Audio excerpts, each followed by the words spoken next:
याने कशा पद्धतीने वर्तन करावं, कशा पद्धतीने एक नियमाने त्यांनी त्यांचं स्वतःचं काम करावं आणि निवडणूक प्रक्रियेत भाग घ्यावा ह्याच्याबद्दल काही सूचना असतात। त्यामध्ये मेनली कायदा सुव्यवस्थेच्या अनुषंगाने, पोलिसांच्या अनुषंगाने जर म्हणलं तर कुठल्याही प्रकारचं नागरिकांना प्रलोभन देणे, आमिष दाखवणे, कुठल्याही प्रकारचे दहशत किंवा आपण त्याला धाक दपटशा निर्माण करणे अशा गोष्टी कुठल्याही करू नये।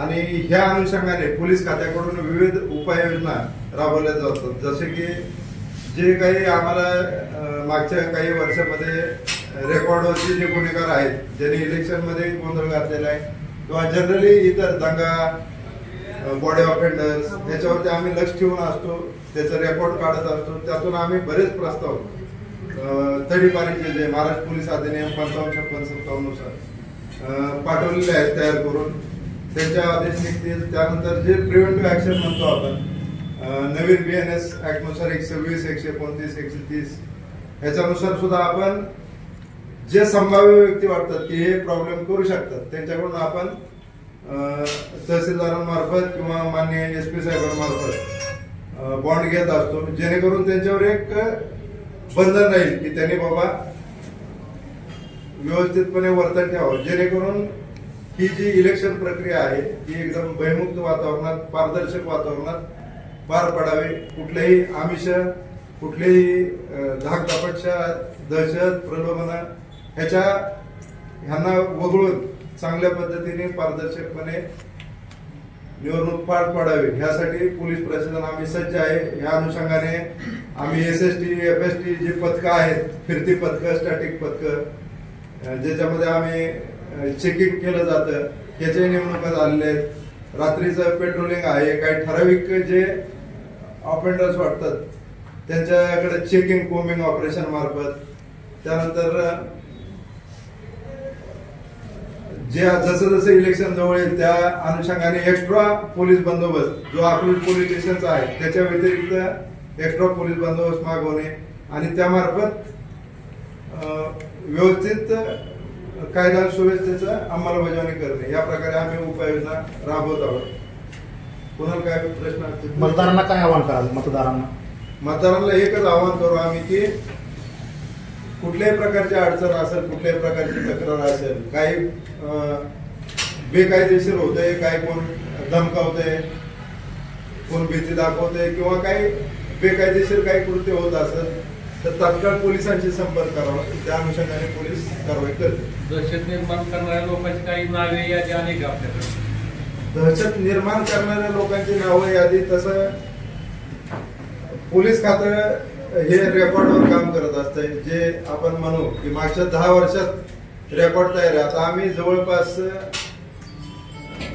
अकलूज पोलीस स्टेशन अंतर्गत आम्ही जवळपास 300 ते 350 लोकांची नावं काढलेली आहेत, ज्यांचा हा इतिहास आहे असा, हे काही ते प्रॉब्लेम करू शकतात। तर त्या अनुषंगाने त्यांना त्यांच्यावर गुन्हे काय दाखल आहेत त्या अनुषंगाने आम्ही त्यांच्यावर प्रतिबंधक कारवाई चालू केलेली आहे। या निवडणुकामध्ये जो पैशाचा वापर होणार आहे त्यासाठी आपली काय दक्षता असणार आहे? त्यासाठी आमचे जे SST स्टॅटिक सर्व्हिलन्स टीम आणि FST जे फ्लाइंग स्क्वॉड आहे ह्याच्या मार्फत तर कारवाई केलीच जाते, पण अचानक जर कुणाचे फोन आले तर तात्काळ त्याला रिस्पॉन्स देऊन अरुणच्या मार्गदर्शनाखाली पोलीस पथक काम करत असतं। निवडणुकीच्या पार्श्वभूमीवरती आपल्या ठिकाण आपल्या पोलीस बांधवांकडून कसं कसं चेक पोस्ट असेल किंवा नाकाबंदी कुठे कुठे असेल? नाही, ते रॅन्डम असते, असं सांगू शकत नाही। ज्यादा पोलीस कुमक असणे स्वरूप काय, कशी मागितले, अधिकारी किती, कर्मचारी किती?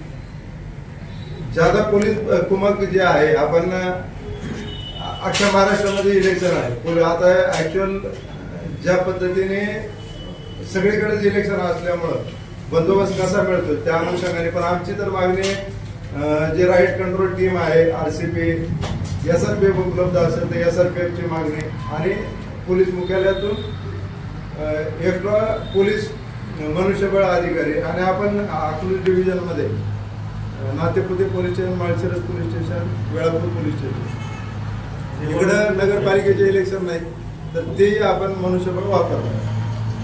निवडणूक कालावधीत रात्री 12-1 पर्यंत हॉटेल बार चालू राहते, त्या संदर्भात काय करणार? त्या संदर्भात एक GR आलेला आहे शासनाचा, जे आपण जे म्हणू वाईन किंवा बार परमिट रूम आहेत त्या वगळून इतरांना परमिशन दिलेले आहे असं, पण ते व्हेरीफाय करू आम्ही. जे इतर आस्थापना आहेत त्या किती वेळापर्यंत उघड्या ठेवाव्यात याच्याबद्दल एक नवीन GR आलेलं आहे मागच्या 1.5-2 महिन्यापूर्वी. परमिट रूम बद्दल त्यामध्ये काही बदल नाही, ते आम्ही त्यांना जे लायसनवर दिलेलं टायमिंग आहे त्यामध्ये आम्ही बंद करू. सर, आपल्या पोलीस स्टेशनच्या हद्दीत किती शस्त्र आहे परवानगी आहे आणि आता किती जमा झाले त्याचा आकडा पाहिजे. तुम्हाला ते थोड्या वेळ माहिती बघून. सर, ज्या वेळेला आता मोठमोठ्या सभा होणार तुमची परमिशन लागते, पण ज्या वेळेला कॉर्नर बैठक असतात किंवा रॅली छोट्या मोठ्या, पण त्या ठिकाणी तुमची परमिशन आवश्यक आहे का? जिथं रस्त्याला अडथळा येतो सार्वजनिक ठिकाणी त्या ठिकाणी कायद्याने परमिशन घ्यावी लागते आणि आम्ही आमच्याकडे बरेच परमिशन येत असतात आणि आम्ही ते देत असतो परिस्थितीकडे. तडीपारीचे किती प्रस्ताव पाठवले? आपण आतापर्यंत तडीपारीचे 9 प्रस्ताव गेलेले आहेत माळशिरस तालुक्यात. अकलूज नगर परिषद हात देतो. त्याचे आता एक्झॅक्ट नाही आकडा सांगता येणार, पण जवळपास एक सोमवारपर्यंत 25च्या आसपास गेले होते. आणि कोम्बिंग ऑपरेशन राबवण्याचं काय नियोजन आहे? कोम्बिंग मध्ये आम्ही ऍक्च्युली 3 दिवस कोम्बिंग ऑपरेशन राबवले. PI उबाळे आणि त्यांच्या टीम यांनी, प्लस LCB पण त्यांच्या सोबत होती.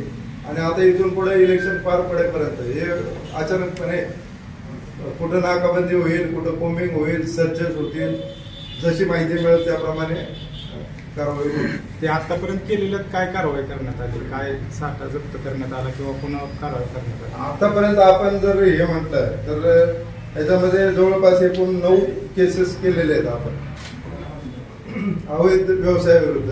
आणि सेकंड, आपल्याला जे चोरीच्या गुन्ह्यातले 2 आरोपी मिळून आले, त्यामध्ये जवळपास ते दोन्ही आपण हे केलेले आहेत. आणि त्यामध्ये आपले 5 गुन्हे चोरीचे उघडकीस आले.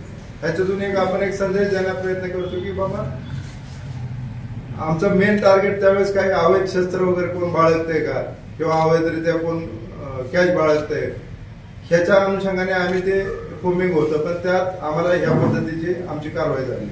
9 अवैध व्यवसायावर कारवाई झाल्या आणि 5 चोरीचे गुन्हे उघडकीस येतील असे 2 आरोपी आम्हाला मिळून आले.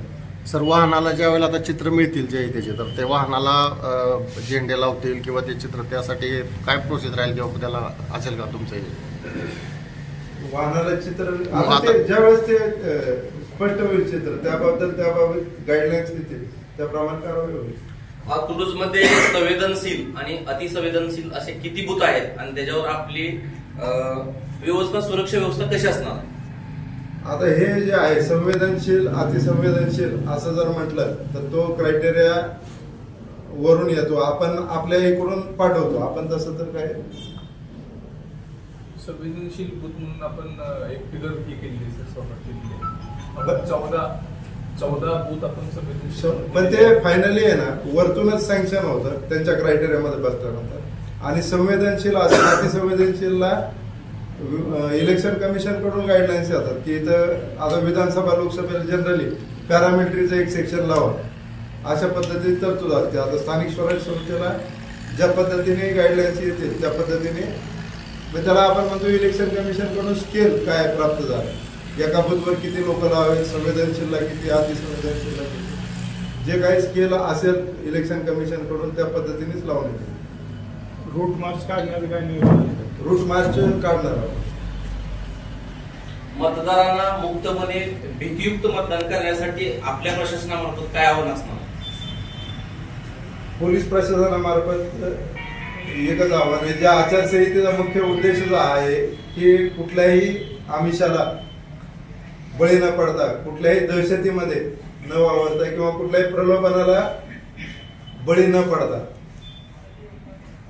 तुम्ही मतदारांनी मतदानाचा हक्क बजावा आणि त्यामध्ये त्यांना जे त्यांच्या मनात जे असेल त्याप्रमाणे त्यांनी लोकांना निवडून द्यावं.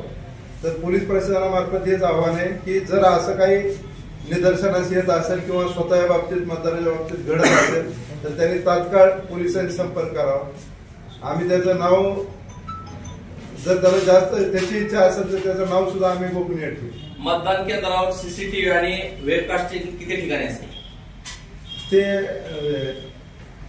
आरोनचे डिसिजन असते. ठीक आहे. ओके, धन्यवाद.